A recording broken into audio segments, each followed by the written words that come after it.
The air in Fever Nation tonight isn't just buzzing with victory. It's practically vibrating with a sigh of relief. For the first time, the Indiana Fever have clinched a win without their phenom, Caitlin Clark, on the court. And what a difference a game makes. It wasn't merely the scoreboard. It was the entire atmosphere. The pace was sharper, the energy palpable, and a last-minute signing delivered a surprise performance that has fans and analysts alike rethinking the entire team dynamic.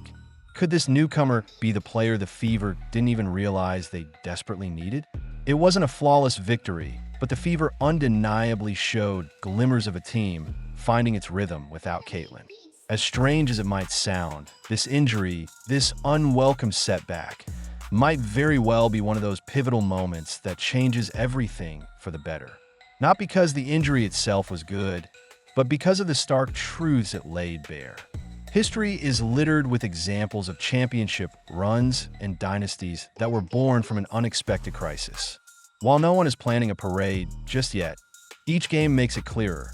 We might be hurtling towards a vastly different outcome for Caitlin, for the Fever, and even for the league itself, than if she had never strained that quad in the first place. Let's unpack exactly what shifted, what everyone is saying about Ary McDonald, the Fever's standout emergency signing, and what happens next. But first, if you're as pumped as we are to see the Fever back in the win column, hit that like button, and for all the latest Caitlin Clark and Fever updates, make sure to subscribe. The Fever's victory against the Mystics was a much-needed shot of adrenaline for Fever Nation. Just days earlier, the shocking loss to the previously winless Sun had fans concerned, to put mildly. The entire vibe fell off. This was supposed to be a team that played exciting, up-tempo basketball, yet their offense was slow, almost stagnant. To twist the knife even further, the Liberty proceeded to dominate the same Connecticut Sun team by a staggering 48 points in their next game. And as if things couldn't get any worse, Caitlin's backups, Sydney Carlson and Sophie Cunningham, both went down with injuries in that very same contest. Panic seemed inevitable, but that's where the real story began to unfold. All of this unexpected adversity brings to mind an ancient lesson, the parable of the Chinese farmer. It's the one where a horse runs away, and it's seen as terrible luck. Then, the horse returns with a herd of wild horses, and suddenly, it's good luck. Then, the farmer's son breaks his leg trying to tame one of the wild horses, which is undeniably bad luck. But then, because of that injury, the army skips him during the draft, making it good luck once again. The profound lesson here is one of perspective. A seemingly disastrous moment, like Caitlin's injury, can unwittingly pave the way for something far greater. If ancient parables aren't your speed, just rewind to the 2001 Patriots, when their star quarterback, Drew Bledsoe, went down with a brutal hit. A relatively unknown backup named Tom Brady stepped onto the field and never looked back.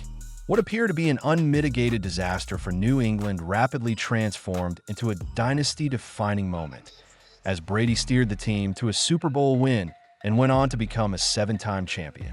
Now, let's be absolutely clear. I'm not suggesting Caitlin Clark is Drew Bledsoe, nor am I implying she'll be replaced. She's going to be just fine, and in fact, she'll be better than ever.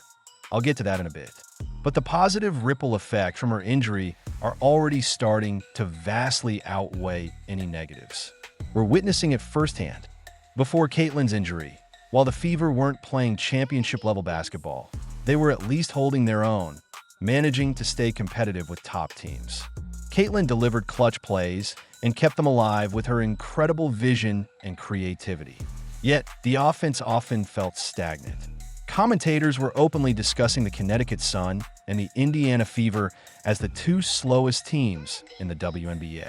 If someone had told me that phrase would ever be uttered during an Indiana Fever broadcast, I would have thought they were insane. Then, when Caitlin was injured, followed swiftly by injuries to Sophie Cunningham and Sydney Carlson, it felt like the entire house of cards was collapsing before our very eyes. The Fever plummeted to number 9 on ESPN's power rankings, and analysts were bluntly calling out the team's glaring flaws in effort and strategy. I'm sorry, one commentator quipped, "There is no way you can have 0 fast break points as a team unless you are actively trying to not run." Of course, on the surface, All of this sounds overwhelmingly negative. But much like the parable I just mentioned, this cascade of challenges flung open the door to what could be an absolute game changer. The Fever signed Ary McDonald on a hardship contract. Expectations, frankly, weren't high. Nobody expects someone to fill Caitlin Clark's shoes overnight. But Fever fans were more than pleasantly surprised. They were shocked. McDonald didn't just fill minutes. She immediately made a compelling case to stay. She infused the team with pace, energy, and a palpable sense of control. She attacked the basket. She fed her teammates with precision passes. And for someone who had just one single practice with the team, she looked remarkably comfortable out there. I am telling you, she had one day to practice with this team, and she came off the bench, racked up 7 points, 5 assists, and count 3 steals. This two-way player was incredibly impressive. She made a massive impact, not just on the outcome of the game, but you could visibly see the positive influence she had on her teammates. She made everything and everyone around her better. As one coach put it, Ary, hell of a job. Awesome. You came in, you impacted the ball game, you settled us down, you were aggressive, your defense set the tone.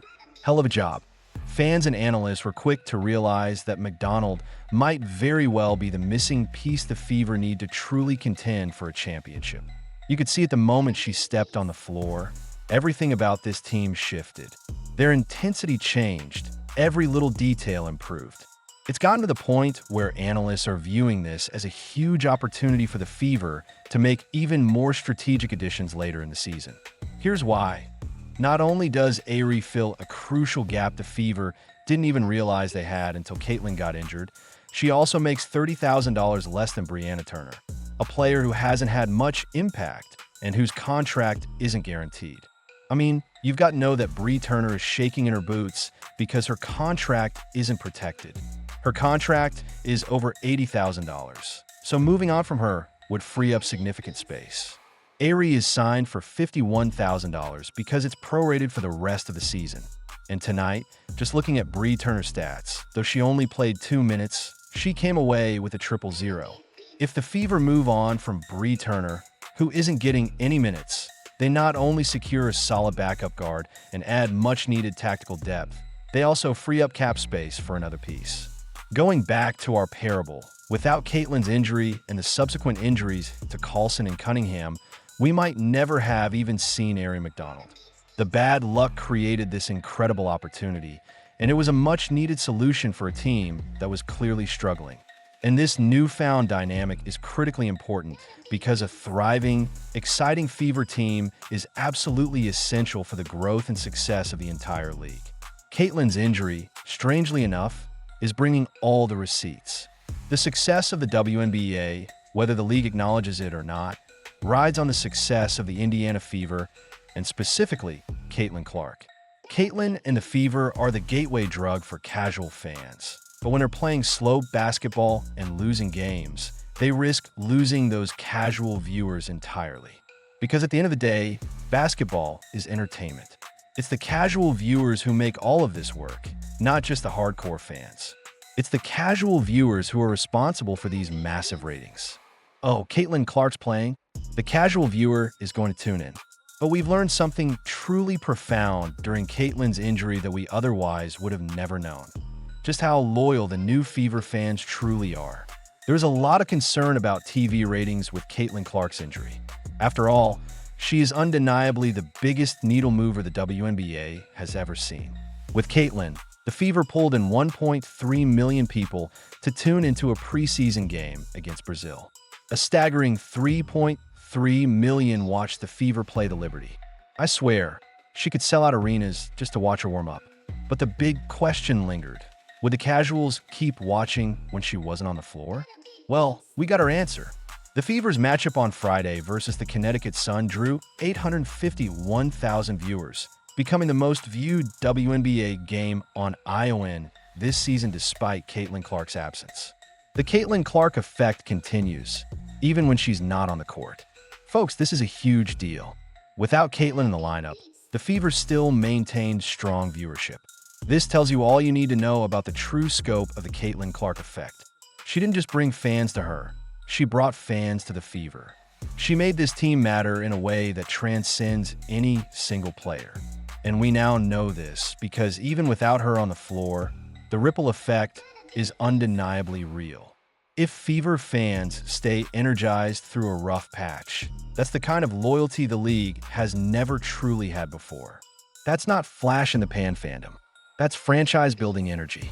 Without Caitlyn's injury, we wouldn't have an apples-to-apples comparison to truly understand this impact. And it's a lesson the WNBA has to learn from. Here's why. There was a recent Sparks Aces game that drew 459,000 viewers. While that might represent a 25% increase from a year ago, it also means 300,000 people thought, I didn't watch these teams before for a reason. I'm DMN sure not watching these teams now for any particular reason.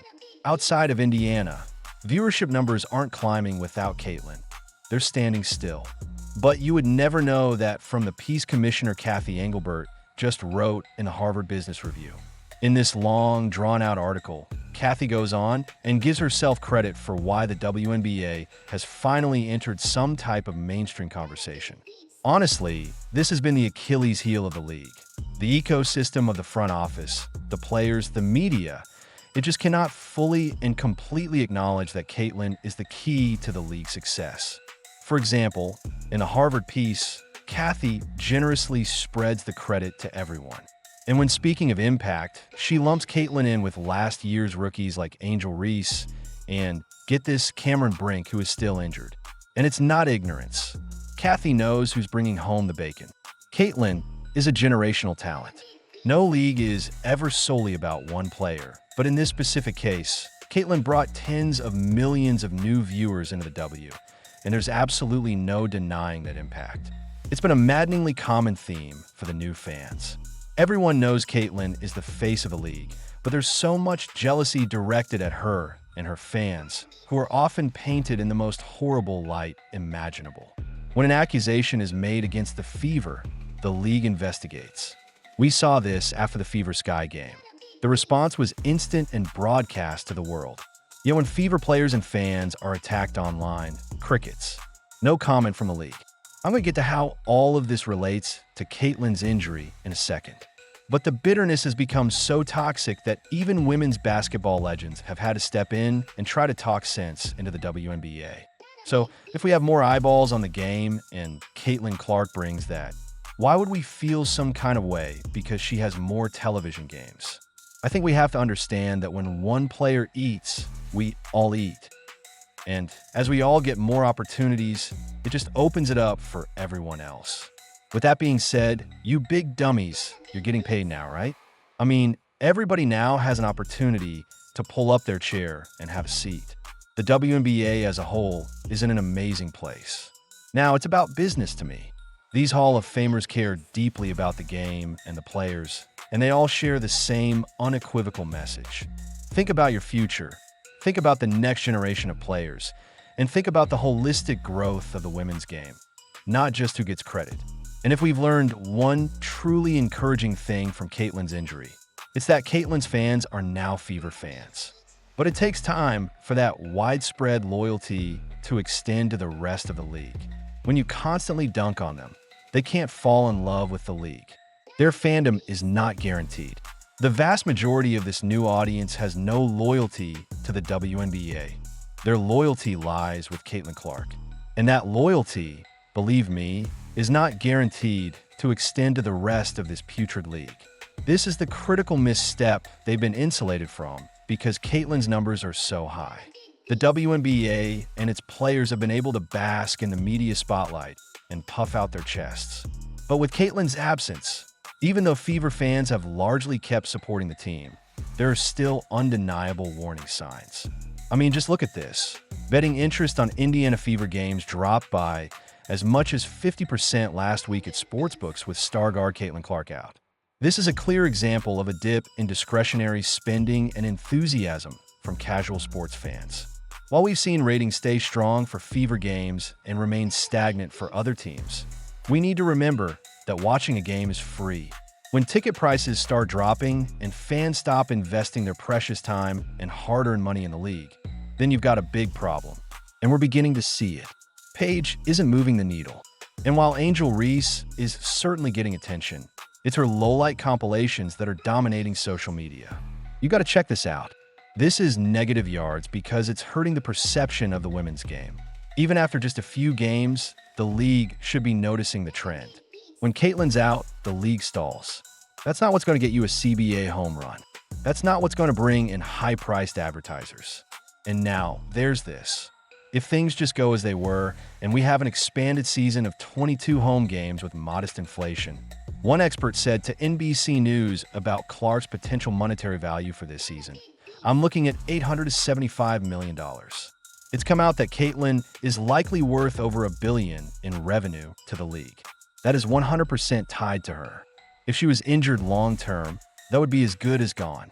Now, here's how all of this relates to her injury and how it may actually improve things for Caitlyn herself. The league finally got their microdose of pain, their sample size. They've seen the dips. If they're smart, they know it would only get worse with an extended absence. A year off would be devastating, especially in a CBA year. This chilling glimpse into a bleak, non-Caitlyn future was a necessary jolt for the league, and it was only possible through an injury. It's time to wake up, stop fighting with her fans, and protect their star. That also means fixing the refereeing, which has been mocked mercilessly online.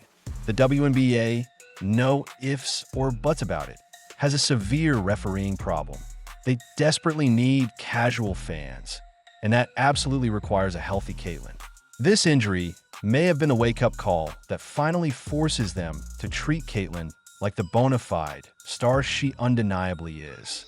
All of this is good stuff for Caitlyn, but here's the biggest win for her and for all of us watching. I don't think we've seen a fully healthy Caitlyn Clark this season. Sure, the quad strain was called a new injury, but she's likely been managing pain in that same leg since preseason. It kind of makes sense. She wasn't moving that well. It's almost obvious Caitlyn Clark was playing hurt. She looked slower. There wasn't as much lift in her shots. There's a real chance she's been gutting it out since day one. And still, she was dropping all-star numbers, clutch threes, and creating viral moments left and right. But the only way she was ever going to fully heal was by being forced to sit. And now, just imagine a truly healthy Caitlyn. Imagine a team that has finally found its speed and has the personnel to take the load off Caitlyn without disrupting the team's flow.